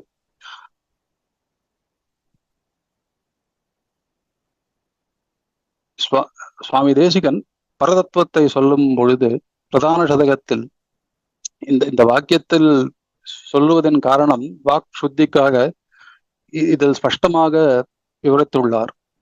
இவனை பிருகத்வ பிரகணத்துவங்களுடையவை எல்லாத்திலும் பிரகிருஷ்டமாகையாலே பரபிரம்மம் என்றும், ஸ்வனிஷ்ட தத்துவமாகையாலே பரதத்துவம் என்றும், பிரகாசங்கள் தமக்கும் பிரகாசகனாகையாகலே பரம் ஜோதிஷ் என்றும், சர்வ ஆத்மாக்களுக்கும் அந்தராத்மாவாகையாலே பரமாத்மா என்றும், தேவதைகள் தங்களுக்கும் ஆராத்தியனாகையாலே பரதேவதை என்றும், முக்தருக்கும் பிரதான பிராப்பியனாகையாலே பராகதி என்றும், முமுட்சுக்களுக்கு வஷீகரிணிய வர்க்கத்தின் சீமாவாகையாலே பராகாஷ்டை என்றும், சர்வ உபாய பிரசாதனீய சித்தோபாயமாகையாலே பராயணம் என்றும், சித்தி ஹேத்துக்களில் சர்வ சித்தி ஹேத்துவாகையாலே பரம தபஸ் என்றும், பாவனங்கள் தமக்கும் பாவனத்வ சக்தி பிரதனாகையாலே பவித்ரானாம் பவித்ரம் என்றும், குணாயந்தம் இத்தியாதிகளிற்படியே தன் குணங்கள் முதலான முக்லங்களுக்கெல்லாம் மங்களத்துவம் ஆவாகனையாகியாலே மங்களானாம் ச மங்களம் என்றும், இப்படி சர்வ பிரகாரத்தாலும் வரும் பிராதானியங்கள் எல்லாத்தையும் நினைத்து லோக பிரதானன் என்றும் சொல்லுகிறது. இவ்வளவு பரத்வம் பர என்று பல வார்த்தைகள் யூஸ் பண்றார். இதே வார்த்தைகளே தான் நம்மாழ்வாரும் இந்த முதல் பாசுரத்தில் கூறுகிறார். இதற்கு பிரம்ம சப்தத்துக்கு பல வாக்கியங்கள் சுவாமி அடுக்கிறார். அதற்குள்ளே அடியன் இப்போதைக்கு செல்லவில்லை. 2ஆம் பதிகம். இதில் 1ஆம் பத்து 1ஆம் திருவாய்மொழி 7ஆம் பாசுரம். திடவிசும் பெருவழி நீர்நிலம் இவைமிசை படல் பொருள் முழுவதுமாய் அவை அவை தோறும் உடல்மிசை உயிரெனக் கரந்தெங்கும் பரந்துளன் சுடர்மிகு சுருதியுள் இவையுண்ட சுரனே. இது சரீராத்ம பாவத்தை கூறிற்று. சரீராத்ம பாவம் என்றால் 3 விஷயம் பிரதானம். ஆதாரமாகவும் இருக்கணும், ஆதார ஆதேயம், நியாமகன் நியாமியன், சேஷசேஷி. இது 3ம் இருந்தால் அது சரீராத்ம பாவம். இதில் கவனிக்க வேண்டிய விஷயம் சுடர்மிகு சுருதியுள் இவையுண்ட சுரனே என்று எடுக்கிறார். இந்த வேதங்களில் சரீராத்ம பாவம் இருக்கு அப்படின்னு நம்மாழ்வார் எடுத்து காட்டுகிறார். அதற்கு பல வேத பிரமாணங்கள் 6000 படிகள் இருக்கிறது. கிட்டத்தட்ட ஒரு 40 பிரமாணங்களை எடுக்கிறார். அதில் முக்கியமான பிரமாணங்கள் மட்டும் விண்ணப்பிக்கிறேன். அனேன ஜீவேன ஆத்மனா அனுப்பிரவிஷ்ய நாமரூபே வியாக்கரவாணி அந்த பிரவிஷ்டா சாஸ்தா ஜனானாம் சர்வாத்மா ஐததாத்மியம் இதம் சர்வம் ய ஆத்மனி திஷ்டன்னு யஸ்ய ஆத்மா ஷரீரம். இந்த பிரமாண வாக்கியங்கள் மூலம் பரதத்துவத்தை நிர்ணயிக்கலாம். அதாவது ஷரீர ஆத்ம பாவத்தை கொண்டு பரதத்துவம் ஷரீர ஆத்ம பாவத்தை கொண்டு அறியலாம். ஷரீரம் சேதன சேதனங்கள், ஆத்மா பரமாத்மா என்று. இதுக்கு அடுத்தது 2 திருவாய்மொழிகள். திண்ணன் வீடு முதல் முழுதுமாய் எண்ணின் மீதி எம்பெருமான் மண்ணும் விண்ணும் எல்லாம் உடன் முண்ட நம் கண்ணன் கண் அல்லது இல்லை ஓர் கண்ணே. நம்மாழ்வார்க்கு கிருஷ்ணானுபவம் பிரதானம். ஏன்னா ரொம்ப நெருங்கி அவதரித்தவர். ஆனா கிருஷ்ணனை செவிக்க முடியல. அதனால நிறைய இடத்துல கண்ணன் கண்ணன்பர். இதுல முக்கியமா இவர் சொல்ல வந்த விஷயம் திண்ணன் வீடு, திண்ணல் வீடு, நிலையான அப்ராக்கிருதமான சுத்த சப்தமயமான ஸ்ரீவைகுண்டம். அதை யார் கொடுப்பார்னு கேட்டா மோட்ச பதத்துவம் யார் பண்ணுவானா கண்ணன் மட்டுமே என்று சொல்றார். அது ஏன் கண்ணன் அப்படின்னா, உலகத்துல பல கண்ணன்கள் இருக்காராம். அதுல பல பேர் முக்கண்ணன், 1000 கண்ணன் எல்லாமே இருக்கா. இந்த முக்கண்ணனுக்கு கூட பிரம்மஹத்தி தோஷம் வந்தது. அந்த பிரம்மஹத்தி தோஷத்தை போக்கியவன் நம் கண்ணன். தன் பாவத்தையே போக்க முடியாதவன் மற்றவர்களின் பாவத்தை எப்படி போக்குவான்? அதனால நம்ம கண்ணன் கண் அல்லது இல்லை கண் ஓர் கண்ணேன்னு. இந்த கண் அப்படின்றது புண்டரீகாட்சத்துவமையும் சொல்லும். அந்த புண்டரீகாட்சத்துவம் வேற எந்த தேவதைகளுக்கும் கிடையாது. அந்த புண்டரீகாட்சத்துவமும் பரஸ்வரூபத்துக்கு ஒன்று அப்படின்னு நம்மாழ்வார் அருளுகிறார். அடுத்தது 2 திருவாய்மொழி 10 பாசுரம். கல்வா எம்மையும் 7 உலகும் நின் உள்ளே தோற்றிய இறைவா என்று வெள் ஏறன் நான்முகன் இந்திரன் வானவர் புல் ஊர்தி கழல் பணிந்தேத்துவரே. கஜேந்திர மோட்சத்துல இந்த பாசுரத்தை விண்ணப்பிக்கிறார் நம்மாழ்வார். 2வது முக்கியமான வார்த்தை இங்க கவனிக்க வேண்டியது கல்வா என்று அழைக்கிறார். கல்வாக்கு 2 அர்த்தம் சுவாமி சாதிக்கிறார். ஒன்று, சேஷத்துவ ஸ்திதியை அபகரிக்கும் கல்வனே அப்படின்னு கூப்பிடுறார் நம்மாழ்வார். சேஷத்துவ ஸ்திதி இயற்கை தானே, அது எதற்கு அவருக்கு அபகரிக்கணும் என்றால், அவர் அவதார ரகசியத்தை புரியாமல் பிதற்றினால் நம் சேஷத்துவ ஸ்திதியை அபகரிப்பானாம். அப்படி அல்லாமல் அவதார ரகசியத்தை புரிந்து கொண்டால் சேஷத்துவ ஸ்திதியை அபகரிக்க மாட்டானாம். அதுதான் கல்வா என்று அழைக்கிறார். கஜேந்திர மோட்சத்தில் பரதத்துவம் எப்படி சொல்லியிருக்குன்னா, ஸ்ரீமத் பாகவதத்துல அந்த ஸ்லோகத்தை கவனிச்சாவே தெரியும். பொதுவாக ஆதி மூலமே மட்டும் எல்லாரும் சொல்லுவார்கள். ஆனா அந்த அந்த அந்த கஜேந்திர ஆழ்வான் எப்படி பரபிரம்மத்தை அழைக்கிறது என்று அந்த ஸ்லோகத்தை கவனிச்சா, பிரணவத்தோட நமோ பகவதே என்று அழைக்கும். எவன் எல்லா தத்துவங்களுக்குள் ஆத்மாவாக இருக்கின்றானோ அப்படின்னு அழைக்கும். எவன் புருஷனோ என்று அழைக்கும். எவன் ஆதி பீஜமோ என்று அழைக்கும். எவன் பகவானோ என்று அழைக்கும். இத்தனை வாக்கியங்கள் மூலமா அழைக்கும். ஆனா ஸ்பஷ்டமா யாருன்னு சொல்லாது. அப்பதான் மற்ற தேவதைகள் எல்லாரும் ஒதுங்கி ஸ்ரீமன் நாராயணன் பரதேவதை என்று நிரூபணமாச்சு. அது பரதத்துவம் என்று நம்மாழ்வார் அருளுகிறார். அடுத்தது 2 திருவாய்மொழி. அணைவது. அணைவது அரவணை மேல் பூம்பாவை ஆகம் புணர்வது ஒருவர் அவர் முதலும் தானே. இணைவனாம் எப்பொருட்கும் வீடு முதலாம் புனைவன் பிறவிக் கடல் நீந்துவார் கட்கே. இதுல முக்கியமான வார்த்தை நாம் கவனிக்க வேண்டியது புனைவன், வல்புனை என்று சுவாமி அருள்கிறார். கப்பல் என்று அர்த்தம். இதில் சித்தோபாய சாத்தியோபாயங்களை சொல்லுகிறார். பரதத்துவம் யாரு என்றால், எவன் ஆதிசேஷன் மேல் திருமகளோடு வீட்டிருக்கானோ அவனே பரதத்துவம் என்று நம்மாழ்வார் சொல்லுகிறார். இதுக்கு பிரமாணம் கௌஷிதகி பிராமணத்தில் பரியங்க வித்யை என்று ஒன்று உள்ளது. அந்த பரியங்க வித்யையில் பரபிரம்மம் ஆதிசேஷன் மேல் வீற்றிருக்கிறான் என்று ஸ்பஷ்டமாக உள்ளது. இதில் ஒரு விஷயம் என்றால், வைகுண்ட பிராப்தியான முக்தன் ஆதிசேஷன் மேல் தன் கால் வைத்து ஏறி எம்பெருமான் திருமடியில் உட்காரும் போது அவனது நேர் ஸ்பர்ஷம் அங்கே ஏற்படுகிறது. இதுவரைக்கும் பிராகிருத லோகத்தில் தான் ஸ்பர்ஷம் ஏற்படலாம். ஆனால் நேர் ஸ்பர்ஷம் அங்கேதான் முதலில் ஏற்படுகிறது. மோக்ஷ போகியத்தில் முதல் போகம் இது என்று சுவாமி அருள்கிறார். நேர் ஸ்பர்ஷம் ஏற்படுவது அங்கே. அது பரியங்க வித்தையில் கௌஷிகி பிராமணத்தில் இருக்கிறது. அந்த பரதத்துவம் ஆதிசேஷன் மேல் இருப்பான் என்று அருள்கிறது. இன்னொரு வார்த்தையை நாம் கவனிக்க வேண்டியது இங்கே எப்பொருட்கும் எல்லா ஜீவன்களுக்கும் சமமானவன் என்று நம்மாழ்வார் இங்கே அருள்கிறார். எவர் இதிலையும் நிறைய சர்ச்சைகள் உண்டு. ஆனால் பிறவிக்கடல் நீந்துவார்கட்கே அப்படின்னா யார் பிறவிக்கடல் நீந்தனும் என்று நினைக்கிறார்களோ அவருக்கு இவர் தெப்பமாய் இருப்பரே தவிர எல்லாருக்கும் தெப்பமாய் இருக்க மாட்டார். அதோடு நிறுத்திருக்கிறேன். ஏன்னா அப்படி எல்லாருக்கும் இவர் சித்தோபாயமாக இருக்கிறார், அதனால் நாம் என்றும் ஒரு சாத்தியமும் செய்ய வேண்டாம் என்றால் இந்த வார்த்தையே இங்க வராது. அது ஒருவேளை அப்படி இருந்தால் வைஷமியம் நைர்குண்யம் என்று இரண்டு தோஷங்கள் எம்பெருமான் மேல் நாம் ஏற்றுவதாக ஆகும். அதனால் அந்த சர்ச்சைக்குள் போக வேண்டாம். இருந்தாலும் இந்த பாசுரத்தின் மூலம் சித்தோபாயமும் தேவை, சாத்தியோபாயமும் தேவை என்று நம்மாழ்வார் ஸ்பஷ்டமாக விளக்குகிறார்.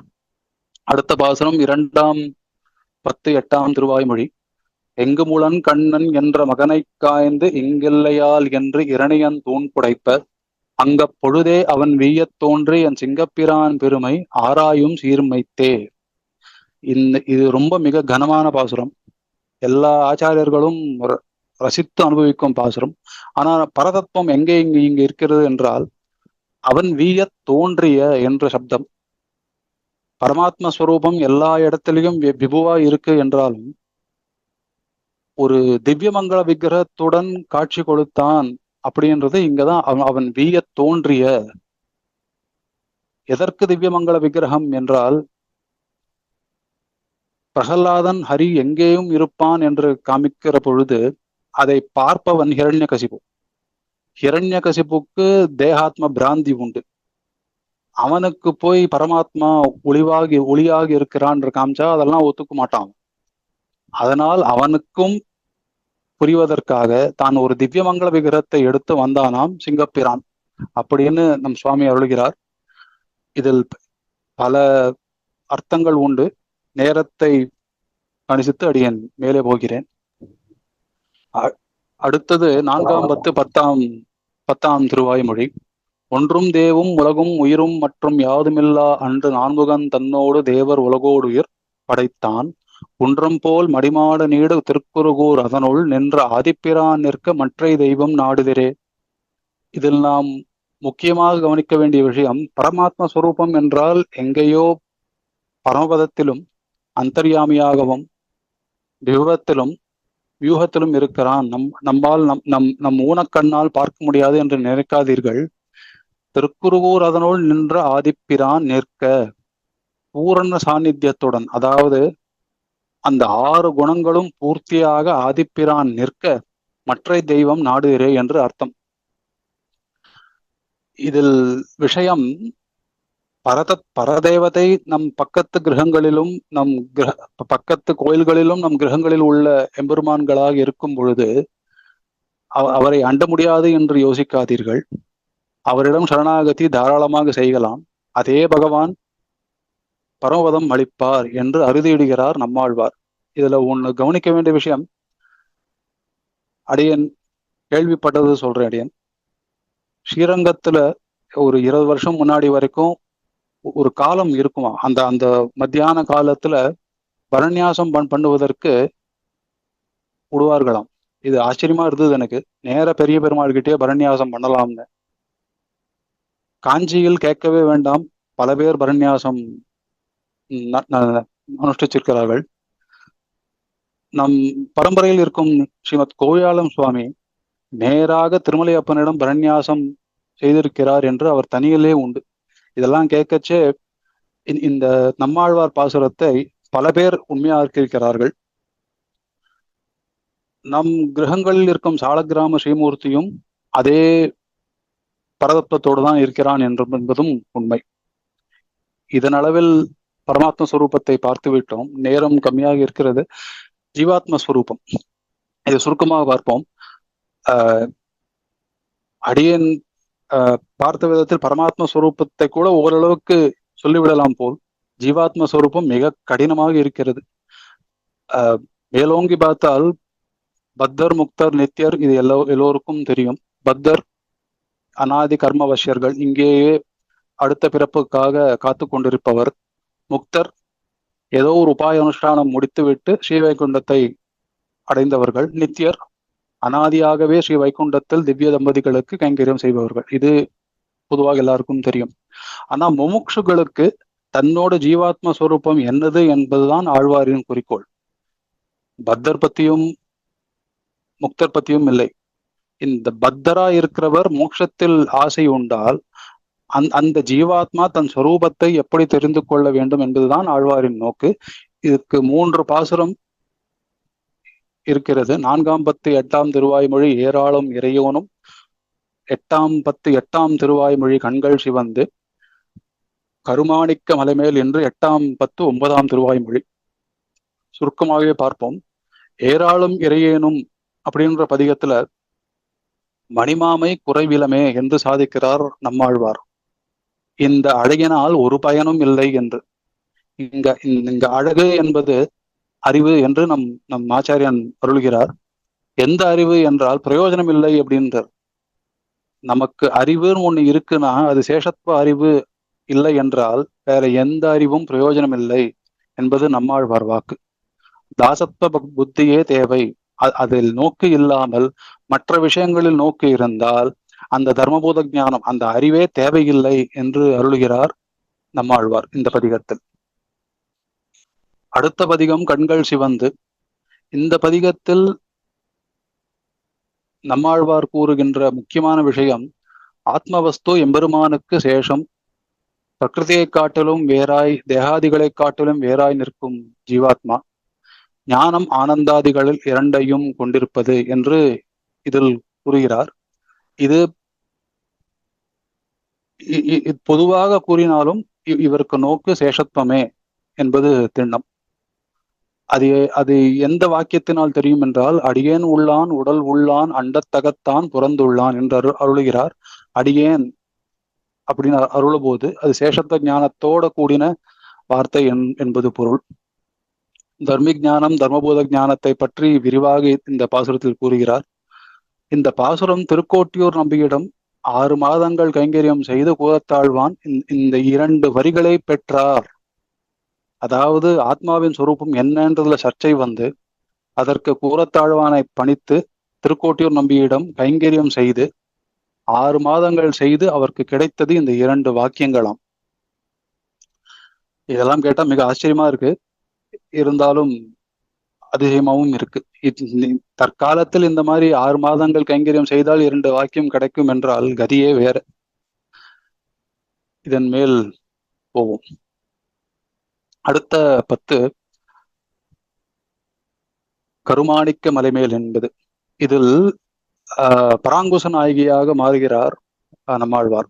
சில வாக்கியங்கள் மட்டும் விண்ணப்பிக்கிறேன். படவர வனையான் நாமமல்லார் பரவாளிவள், திருப்புலியூர் புகழன்றி மற்ற பரவாளிவள், திருப்புலியூர் நின்ற மாயப்பிரான் திருவருளாம் இவள் நேர்பட்டதே அன்றி மற்றொரு உபாயம் என் இவளத் தன்துழாய் கமழ்தல். இவை கொண்டு, அதாவது இதில் தேறின கருத்து மொத்தமாக ஜீவாத்ம ஸ்வரூபம் அப்படின்ற நம்ம பாசுரத்துல பாத்தின தேறின கருத்து, அடியேன் ஸ்ரீமன் நாராயணனுக்கு எப்பொழுதும் அடிமை, மற்றவர்க்கு இல்லை, சேஷத்துவ ஞானம் அவசியம். அவன் அடியார்க்கும் அடிமை, அதுவும் அவசியம். அடியேனின் மனதில் இது எப்பொழுதும் நீங்காமல் இருக்க பரமனையே பிரார்த்தித்தல் தேவை. அடியேனின் நடத்தையில் இது வெளிப்படையாக இருக்க தகுந்த சூழலை எம்பெருமானிடம் வேண்டுதல். அடியேனின் செயல்கள் எம்பெருமானுக்கு போக்கியமாய் இருத்தல். பகவத்பாகவத பாரமைகாந்தியம் ஜீவாத்மாவின் ஸ்வரூபம். எம்பெருமானின் திருவருளையே எதிர்பார்த்திருக்கும்படி இருக்கும் ஸ்திதி. ஸ்ரீமன் நாராயணன் அல்லால் மற்ற தெய்வத்தின் பெயரையோ பெருமையையோ நினைக்கவோ பேசவோ தொடவோ மாட்டாள். இங்கே ஸ்திரீ வர்க்கமாயிருக்கு. பராங்குச நாயகியா பாடியிருக்கார். அடுத்த ஸ்வரூபம் விரோதி ஸ்வரூபம். ருச்சி விரோதி, உபாய விரோதி, பிராப்தி விரோதி என்று சுவாமியே பிரபந்த ரட்சையில் 3 விதமாக எடுத்திருக்கிறார். ருச்சி விரோதி உபாயத்தில் அனுஷ்டிக்க வைக்காமல் தடுக்கும் விரோதி, அது பிறந்தால் உபாயம் அனுஷ்டிக்க முடியாமல் தடுக்கும் விரோதி உபாய விரோதி. அந்த உபாயத்தையும் அனுஷ்டித்த பின் பிராப்தியை தடுக்கும் விரோதி பிராப்தி விரோதி. இதனால்தான் ஆச்சாரியர்கள் ஜாகிரதைப்படுத்துகிறார்கள், உபாயம் அனுஷ்டித்து விட்டோம் என்று இஷ்டப்படி இருக்காதீர்கள், பிராப்தி விரோதி என்பது ஒன்று உண்டு.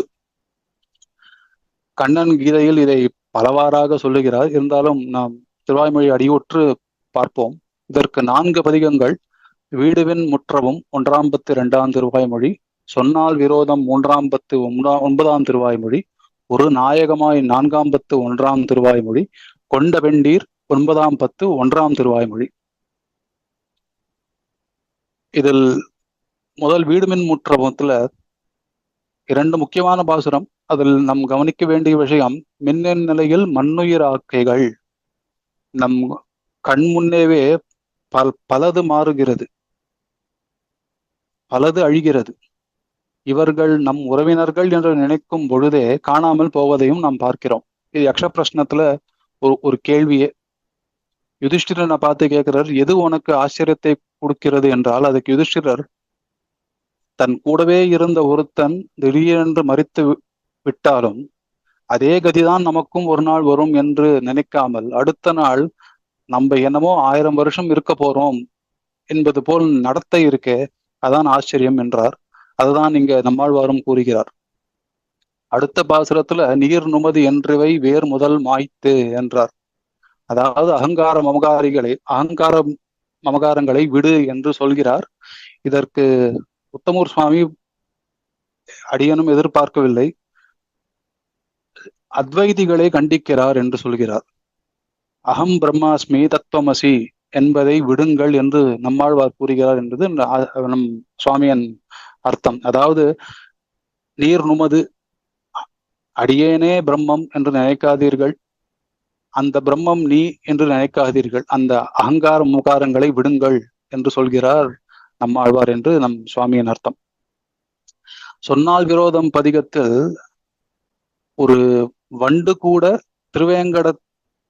திருவேங்கடமுடையானின் வைபவத்தை பாடும்போது, 6 அறிவு பெற்ற நம் வாயால் யார் யாரையோ கவி பாடுகிறீர்களே என்று கேட்கிறார்கள்.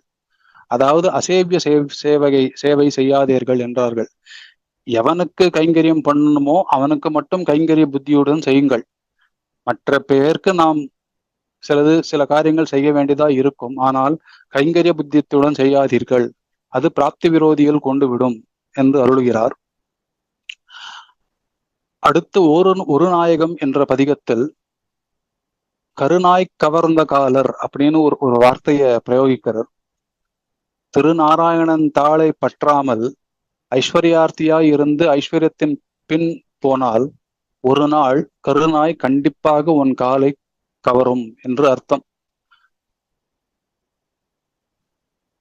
ஐஸ்வர்யம் வேண்டாம் என்பது இல்லை. நம் சுவாமி கூறுகிறார், ஒருவேளை குலசேகர ஆழ்வார் போலும் ஜனகர் போலவும் இருந்தால் ஐஸ்வர்யம் தேவை என்று. உஜ்ஜீவனம் திருநாராயணனின் ஜீவனம் ஐஸ்வர்யத்தில் பின் ஓடுதல். அடுத்த பாசுரம் கொண்ட பெண்டீர் என்ற பதிகத்துல உற்றார் உறவினர்களை தீர்க்க பந்து என்று நினைக்க கூடாது. யார் தீர்க்க பந்து என்றால் 2 வியக்திகள் தான், பகவானும் ஆச்சாரியனும். இவர்கள்தான் நம் தீர்க்க பந்து என்று நித்தியம் அனுசந்திக்க வேண்டும். மற்றவர்கள் இருப்பார்கள். அவர் உபயோகிக்கும் வார்த்தை ஏதோ சரக்கு இருக்கு என்பதற்காக தான் இருப்பார்களே தவிர அந்த சரக்கு போனால் அவர்களும் போய்விடுவார்கள் என்று. இதனால் நாம் தெரிய வந்தது, அகங்காரங்களை விட வேண்டும், ஆச்சாரியனை நித்தியம் நினைவு கூறுதல் வேண்டும், யதாசக்தி அவன் இட்ட கட்டளைகளை மீறாமல் இருக்க வேண்டும், ஆச்சாரியன் செய்த உபகாரத்தை நித்தியம் நினைவு கொள்ள வேண்டும், பகவானுக்கு அவன் அடியார்கள் தவிர மற்றவர்களுக்கு அடிமை புத்தி கொள்ளாமை, சுற்றி இருக்கும் அனைத்து விஷயங்களும் நிலையானது என்று தீர்மானம் கொள்ளாமை, எதையெல்லாம் எனது என்று நினைக்கிறோமோ அதெல்லாம் ஒரு நாள் அழியும் அல்லது மாறும் என்று இந்த நினைப்போடு இருக்கை, பகவானையும் அவன் அடியார்களையும் விட்டு மற்றவை தீர்க்க பந்துவாய் நினையாது இருக்கை. 8 மணி ஆயிடுத்து. அடியன் ஒரு 10 நிமிஷம் எடுத்துக்கிறேன், இதை முடிச்சிடுறேன். உபாயஸ்வரூபம் 4வது. இந்த ஜீவாத்ம ஸ்திதியை அறிந்தவன் உபாயத்தில் ஈடுபட வேண்டும். கலியுகத்தில் நமக்கு உபாயம் பெருமாள் திருவடிகள் சரணாகதி தான். இதை தெரிவிக்கும் 4 பிரபந்தங்கள் நோற்ற நோன்பிலேன், 6ஆம் அமுதே, 5ஆம் பத்து 8ஆம் திருவாய்மொழி, உலகமுண்ட பெருவாயா 6ஆம் பத்து 10ஆம் திருவாய்மொழி, பிறந்தவாறும் வளர்ந்தவாறும் 5ஆம் பத்து 10ஆம் திருவாய்மொழி. இதில் நோற்ற நோன்பிலேன் பதிகத்துல கர்மயோக ஞான யோகாதிகள் நமக்கு இல்லை, அதனால உன் திருவடியை கொடு என்று பிரார்த்திக்கிறார். ஆக்கிஞ்சன்யத்தை இங்கே விண்ணப்பம் செய்கிறார். 6ஆம் என்ற பதிகத்தில் அனன்யகதித்துவத்தை கூறுகிறார் நம்மாழ்வார். இங்கே கவனிக்க வேண்டிய ஒரு விஷயம், அனன்யகதித்துவம்னா எம்பெருமான் பாவத்தை போக்குவான், அதனாலே மற்ற தெய்வங்களை நாடக்கூடாது என்பது மட்டுமல்ல. களைவாய் துன்பம் களையாதொழிவாய் களைகண் மற்றிலேன் என்று அருள்கிறார் நம்மாழ்வார். நீ களைஞ்சாலும் சரி, களையாவிட்டாலும் சரி, உன் திருவடியை விட்டு போக மாட்டேன். ஒருவேளை நீ களையலனா நான் வேற தெய்வம்க்கு போயிடுவேன் அப்படின்னு நீ நினைக்காத என்று சொல்றார் நம்மாழ்வார். இந்த ஸ்திதி நம்மாழ்வாருக்கு மட்டும்தான் வரும். இருந்தாலும் இந்த வார்த்தை பிரயோகம் ஆச்சரியம்தான். அடுத்தது பிறந்தவாறும். இது அதிகனமான பாசுரம். நம்மாழ்வாரையே உருக்குகின்ற பாசுரம். இதில் சொல்ல வந்த விஷயம், சரணாகதி ஆகிவிட்டது. சரணாகதிக்கு முன் ஒரு துறை தேவை, ஒரு ஒரு ஒரு ஒரு ஆழ்ந்த ஆசை தேவை. சரணாகதி ஆன பின்பும் அந்த ஆசையை விடக்கூடாது. சரணாகதி ஆயிடுத்து அப்படின்னு நிதானமா இருக்கக்கூடாது. அந்த பிராப்திக்கு துறை தேவை. இந்த 2 துறையும் தேவை. நம்மாழ்வார் மயங்கி விழுந்ததும் அதனால் அந்த துறை தான். அதனால் இந்த துறை தேவை அப்படின்னு அருளுகிறார். கடைசி ஸ்வரூபம் புருஷார்த்த ஸ்வரூபம். புருஷார்த்த ஸ்வரூபம் 3 பதிகங்களில் அறிவிக்கிறார் ஆழ்வார். எம்மாவிட்டு திறமும் செப்பம் 2ஆம் பத்து 9ஆம் திருவாய்மொழி, வழிவல் காலமெல்லாம் 3ஆம் பத்து 1ஆம் திருவாய்மொழி, நெடுமார்க்கடிமை 8ஆம் பத்து 10ஆம் திருவாய்மொழி. இதில் எம்மா வீட்டு திறமும் செப்பம், இதில் மா வீடு பெரிய வீடு. அந்த பெரிய வீடு நீ கொடுத்தாலும் உன் திருவடி சம்பந்தம் இருக்குமானால் அந்த வீடு ஏற்கிறேன். திருவடி சம்பந்தம் இல்லைன்னா அந்த பெரிய வீடு கூட வேண்டாம் என்று அருளுகிறார் நம்மாழ்வார். இதையே சுவாமி தேசிகனும் நிரந்தரம் நிர்விஷதஸ்வதீயம் அப்படின்ற ஸ்லோகத்துல வைகுண்டத்தை விட வரதன் திருவடியே மேல் என்று அருளுகிறார். இது புருஷார்த்த ஸ்வரூபம். அதாவது பெருமாள் கிட்ட நம் புருஷார்த்தம் எப்படி இருக்க வேண்டும் என்பதில் நோக்குகிதல். ஒழிவில் காலம் எல்லாம் அதிகனமான பாசுரம். பல விசேஷ அர்த்தங்கள் சுவாமி அருளுகிறார். இந்த பாசுரத்தை கேட்டுவிட்டுதான் ஆள வந்தார் பெரிய திருமலை நம்பிகளை நியமித்தார் என்று ஐதிஹ்யம். திருவேங்கடம் ஸ்ரீ வைகுண்டத்தில் ஒரு பகுதி. அதனால் கைங்கரியத்தை வலியுறுத்துகிறார் திருவேங்கடத்துல. ஸ்ரீவைகுண்டம் போய் தான் கைங்கரியம் பண்ணணும் இல்ல, அதில் ஒரு பகுதியான திருவேங்கடத்துக்கும் போய் கைங்கரியம் பண்ணலாம். ஒருவேளை மற்ற திவ்ய தேசங்களுக்கோ இல்ல மற்ற விஷயங்களிலோ கைங்கரியம் செய்ய வேண்டும் என்றால் அப்படியும் திருவேங்கடத்துக்கு தான் செல்ல வேண்டும். ஏனால் அந்த கைங்கரியம் பண்ணாமல் தடுக்கும் பாவங்கள் சிலது இருக்கும், நமக்கு தெரியாது. அதற்காக தான் பல பேர் சொல்லுவார்கள் திருமலைக்கு போயிட்டு வா என்று. அந்த மலை ஏறினாவே பாவங்கள் கழியும். ஏறும்போது நினைத்து கொள்ள வேண்டும் பெருமாள் கைங்கரியம் கிடைக்க வேண்டும் என்று. எதேதோ நினைத்து விட்டால் எதேதோ பாவம் தான் கழியும், அது தேவையற்றது. மலை ஏறும் பொழுதே பகவத் கைங்கரியத்தை எங்கு பிரார்த்திச்சிருக்கிறோமோ அந்த கைங்கரியம் தடங்கள் இல்லாமல் நடக்க வேண்டும் என்று மலை மேல் ஏறினால் அந்த பாவங்கள் நீங்குவாம். அதுக்காக தான் ஒரு வாட்டி திருவேங்கடத்தை போய் மலை ஏறிட்டு வான்று பல பேர் சொல்லுவார்கள். வழிவிலா அடிமை என்பதற்கு பல அர்த்தங்கள். வழுவிலா என்றால் அகங்காரம் ஓங்காரங்கள் இல்லாமல் கைங்கரியம் செய்ய வேண்டும். தன் குலப்பெருமை, தன் வித்வத், அதாவது படிப்பு, நிறைய சம்பத்து இருக்கு அப்படின்ற மேன்மை என்பதை விட்டு கைங்கரியம் செய்ய வேண்டும். புகழுக்கோ டம்பத்துக்கோ கைங்கரியத்தை செய்யக்கூடாது. பிறர் செய்யும் கைங்கரியத்தை நாம் நிறுத்தக்கூடாது. மற்றவர் வடிவிலா அடிமை செய்ய வேண்டும் என்றால் நானும் கைங்கரியம் பண்றேன் என்று ஒரு இடத்தில் போய் சண்டை போடக்கூடாது. இது பிரகிருத லோகத்தில் தெரியாது, வைகுண்ட லோகத்தில் பிரசித்தம், திருவேங்கடத்தில் பிரசித்தம். ஏனால் அது வைகுண்டத்தில் ஒரு பாகம் என்றால் அங்கே சண்டை கிடையாது என்கிறார் நம்மாழ்வார். அதை அவ்வளவே விட்டு விடுகிறேன். எழில்கொள் சோதி என்றதால் நீலதோ எத மத்தியஸ்தா, இதில் இந்த இந்த பாசுரத்துல தாயார் சம்பந்தம் இல்லை அப்படின்னு சொல்ல முடியாது. அதனால்தான் எழில்கொள் சோதி அப்படின்றார். அதுக்கு அர்த்தம் நீலதோ எத மத்தியஸ்தா, மின்னல் போல் இருக்கும் அவளால் மூடப்பட்ட உண்மயமான திருமேனி என்ற அர்த்தம். அதனால் கைங்கரிய பிராப்தியிலும் தாயார் இருக்கிறார் அப்படின்றது நம்மாழ்வார் திருவுள்ளம். எந்த தந்தை தந்தை தந்தைக்கே அப்படின்ற வாக்கியத்துல நம் பரம்பரைக்கே சேஷியாய் குலதெய்வமாய் இருக்கும் பொழுது மற்ற தெய்வம் எதற்கு என்று கேட்கிறார். அவனுக்கே கைங்கரியம் செய்து வந்த பரம்பரை.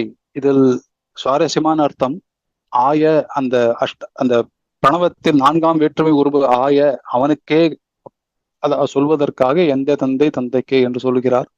ஒழிவில் காலமெல்லாம் அதற்கு ஒரு சுவாரஸ்யமான அர்த்தம் நம் சுவாமி அருள்வது, ஒழிவு காலம் எல்லாம்னா இப்ப இருக்க காலத்துல ஒழிவே ஒரு தூக்கமே கூடாது, தூக்கமே இல்லாம காலம் கைங்கரியம் செய்ய வேண்டும் என்பது நேரர்த்தம். ஆனால் நம் சுவாமி கூறுகிறார், போன காலத்திலையும் அதாவது கடந்த காலத்திலும் கைங்கரியம் செய்ய வேண்டும் என்று பிரார்த்திக்கிறாராம் நம்மாழ்வார். அது எப்படி கடந்த காலத்தில் இழுத்து வர வேண்டும் என்றால், அவ்வளவு துவரையாம் கைங்கரியத்தில். ஒருவேளை எம்பெருமான் உனக்கு ஏதாவது வரம் வேண்டும் என்று கேட்டால் அந்த போன காலத்தையும் வரவழைத்து அதிலும் விட்ட கைங்கரியத்தை செய்துவிட்டு அப்புறம் நிகழ்காலத்துக்கு வருவேன் என்று சொல்கிறாராம், ஒழிவில் காலமெல்லாம் என்பது போல். அடுத்த பாசுரம் சிந்துப்பூ மகளும், அதனால் புஷ்ப கைங்கரியம் ஏற்பட்டது என்பது நம் சம்பிரதாயத்தில் உண்டு. கடைசி பதிகம் 8ஆம் 10 10ஆம் திருவாய் மொழிகள் நெடுமார்க்கடிமை. இதுவும் மிக கனமான பாசுரம். இந்த பாசுரத்தில் புருஷார்த்த காஷ்டை, அதாவது பகவத் கைங்கரியம் விட பாகவத கைங்கரியம் பகவானுக்கு அத்தியந்த பிரீதிகரம் என்று அருளுகிறார். பிராகிருத லோகத்தில் பகவானுக்கும் பாகவதர்களுக்கும் செய்யும் கைங்கரியம் பரமபதத்தில் செய்யும் கைங்கரியத்தை விட சிறந்தது என்று அருளுகிறார் நம்மாழ்வார். எம்பெருமான் கிட்ட நேர்மையே இல்லாம ஒரு ஒரு கபட நாடகத்தோட கைங்கரியம் செய்தாலும் எம்பெருமான் ஏற்றுக்கொள்வானாம். ஆனால் பாகவதர்களிடம் ஏதாவது கபட நாடகம் ஏற்பட்டால் அதை சரி செய்து விட்டுத்தான் கைங்கரியத்தை ஏற்றுக்கொள்வானாம் எம்பெருமான். இதன் மூலம் ஓரளவுக்கு ஐந்து ஸ்வரூபத்தையும் நாம் பார்த்து விட்டோம். கடைசியாக அடியனால் முழுவதுமாக கூற முடியவில்லை. இருந்தாலும் வாய்ப்பு இருந்தால் எப்பொழுதாவது அந்த பாசுரத்தை அடியன் விண்ணப்பிக்கிறேன். இதன் சாராம்சம் சுவாமியே அருளுகிறார். கல்யாண குணங்களுக்கு இருப்பிடமாய் அனைத்து தோஷங்களுக்கும் எதிர்த்தட்டாய் சர்வசேஷியாய் அனைவரையும் ரட்சிக்கிறவனாய் இருக்கும் பரமாத்ம ஸ்வரூபமும், தேகம் இந்திரியம் முதலானவற்றை காட்டிலும் வேறாய் ஞானானந்தங்களை லட்சணமாக உடையவனாய் பகவானுக்கே சேஷமாய் இருக்கும் ஜீவாத்ம ஸ்வரூபமும், அகங்கார மமகாரங்களை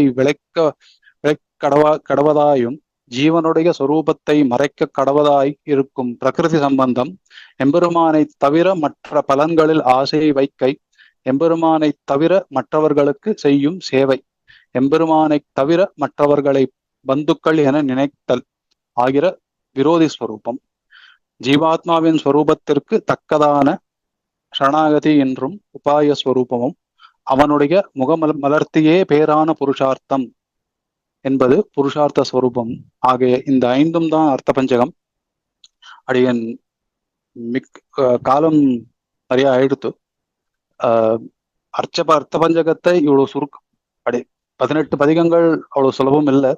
இருந்தாலும் யதாமதி அடியேன் எவ்வளவோ கிரகிக்க முடியுமோ சுவாமியின் பிரபந்த ரட்சையிலிருந்து அதை கிரகித்து விண்ணப்பித்தேன். இதில் ஒரு விஷயம்,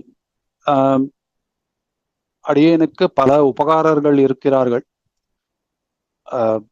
முக்கியமாக சில பேர் திருநாமத்தை மட்டும் சொல்லிவிடுகிறேன். ஏன்னால் அது சொல்லாமல் இதெல்லாம் சொல்லி பிரயோஜனமே இல்லை, எம்பெருமான் ஏற்றுக்கொள்ள மாட்டான். முதலில் அடியனோட குடும்பத்தினர் அவர்கள் இசையாமல் அடியனால் பகவத் பிரவൃத்தியில் ஈடுபட முடியாது.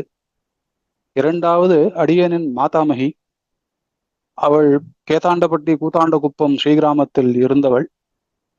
இந்த பகவத் விஷயத்தின் விதையை அவள்தான் என்னிடத்தில் வைத்தாள்.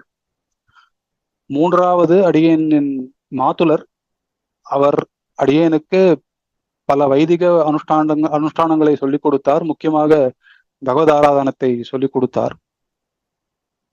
அவர்தான் உத்தமர் சுவாமி திருமாளிகைக்கு அறிமுகப்படுத்தி கொடுத்தார். அப்படிதான் சம்பந்தம் ஏற்பட்டது. அதற்கப்புறம் பையம்பாடி சுவாமி கிட்ட அடியன் போய் சேவிக்கச்சே, ஒரு ஆச்சாரியன் சாந்தமா இருக்கணும் அப்படின்றது நடமாடும், இப்ப நடமாடலை, அப்ப நடமாடும் உதாரணமாக இருந்தார் சுவாமி.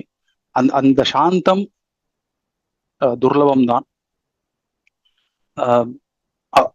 அவர் அவர் பாதுகையை பிரசாதித்திருக்கிறார். அதை கொண்டுதான் பாதுகாராதனம் நடக்கிறது. அதற்கு மேல் காலக்ஷேபம் என்பது எனக்கு அடியனுக்கு ஒன்றுமே தெரியாது. ஏதோ பகவத் கைங்கரியம்னா ஆராதனம், நித்திய அனுஷ்டானம் என்றுதான் நினைத்தேன். ஏதோ ஒரு நாள் எதிர்ச்சையா உத்தமர் சுவாமி திருமாளிகைக்கு அடியன் ஏதோ ஒரு புஸ்தகத்தை வாங்கும்போது, இப்போது எழுந்தொழிருக்கும் உத்தமர் சுவாமி வந்து காலக்ஷேபம் சேர்ந்துக்கிறியா அப்படின்னு கிருப்பையோட கேட்டார். அந்த சரி அப்படின்னு, அப்படின்னா என்னன்னு கூட தெரியாது, ஏதோ கேட்கறத நம்மளும் சேர்ந்துருப்போம் அப்படின்னு கேட்டேன். அதுக்கப்புறம் தான் தெரிந்தது, நாம் வாங்கி வைத்திருக்க அனைத்து புத்தகங்களும் அப்பதான் உபயோகம் மாறுது. அந்த பிரமாணத்தின் மூலம்தான் எம்பெருமானை அறிய வேண்டும் என்பதுதான் காலக்ஷேபத்தின் நோக்கு. நம் இஷ்டப்படி நம் மனம் போன போக்கில் எம்பெருமானை தெரிந்து கொள்ள முடியாது. அந்த சுவாமி காலக்ஷேபம் தான் என்னன்னு சொல்லியதனால்தான் அடியனால ஏதோ யதாமதி காலக்ஷேபம் பண்ணி அந்த அந்த சுவாமி கிட்ட பரிச்சயம் ஓரளவுக்கு ஏற்பட்டது. அந்த சுவாமியின் கிருப்பையால தான் இன்னைக்கு ஓரிரு வார்த்தைகள் தெரிவித்தேன். இது அடியனோட முதல் பிரவருத்தி. குறைகள் இருக்கலாம், க்ஷமிக்க பிரார்த்திக்கிறேன். தன்யோஸ்மி அடியன்.